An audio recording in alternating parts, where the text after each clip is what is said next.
Rupali Ganguly starrer serial Anupama की शुरुआत राही से होगी, जो घुंघरू से अपने आप को चोट पहुंचा रही होगी। प्रेम राही के खून से सने हुए हाथों पर मरहम लगाते हुए समझाएगा कि अगर तुम ख्याति को माफ कर सकती हो तो अनुपमा को क्यों नहीं। राही को एहसास होगा कि फिनाले के समय में उसकी मां कितने दर्द में तड़प रही थी। राही फैसला लेगी कि वो अनुपमा से मिलकर ही माफी मांगेगी। कहानी में आगे राही अनुपमा को फोन करेगी, लेकिन एक शब्द भी नहीं कहती।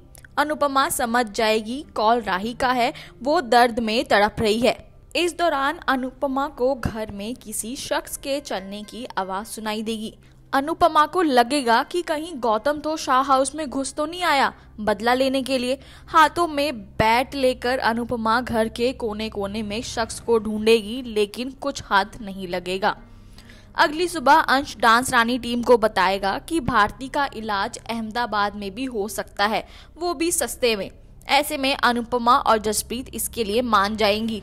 सुबह नाश्ते की टेबल पर सभी बताएंगे कि उन्हें रात को एहसास हुआ कि घर में कोई है। सरिता सोचेगी कि कहीं घर में भूत तो नहीं। इस दौरान प्रेम और राही को कृष्ण कुंज में देख अनुपमा चौंक जाएगी।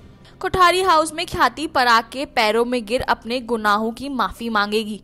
पराग ख्याति को माफ तो नहीं करेगा, लेकिन उसे समझाएगा कि वो आर्यन की मौत को भुलाकर आगे बढ़े अपने दूसरे बच्चों के लिए। दूसरी तरफ कृष्ण कुंज में राही हाथ जोड़कर अनुपमा से माफी मांगेगी, क्योंकि ख्याति ने आई ड्रॉप बदल दी थी। डांस रानी टीम को पता चल जाएगा कि ख्याति ने ही आई ड्रॉप बदली थी, जिसके चलते अनुपमा फिनाले के समय देख नहीं पा रही थी। सच बाहर आते ही डांस रानी गुस्से में चूर हो जाएंगी, क्योंकि घमंड में रहने वाली ख्याति ने अनुपमा को चोट पहुंचाने की कोशिश की थी। जसप्रीत कहेगी कि उन्हें पुलिस स्टेशन जाकर ख्याति के खिलाफ एफआईआर दर्ज करानी चाहिए, क्योंकि उसकी वजह से अनुपमा अपनी आंखों की रोशनी खो सकती थी। राही डांस रानी के इस फैसले को अपनाएगी, क्योंकि गलती इस बार कोठारी परिवार की है। एपिसोड के आखिरी में अनुपमा बताएगी कि उसने ख्याति को माफ कर दिया है, क्योंकि जिस दर्द से वो गुजर रही है एक माँ के लिए बड़ी बात है। अनुपमा सभी को ये भी बताएगी कि कैसे ख्याति ने उससे पैरों में गिरकर माफी मांगी थी। ये सुन राही के मन में माँ को लेकर प्यार जाग जाएगा, लेकिन पता नहीं क्यों राही अपनी माँ से बिना गले मिले वहाँ से चली जाएगी। इसी के साथ टीवी दुनिया की तमाम खबरें और अपडेट्स के लिए बने रहें टेली टॉक के साथ।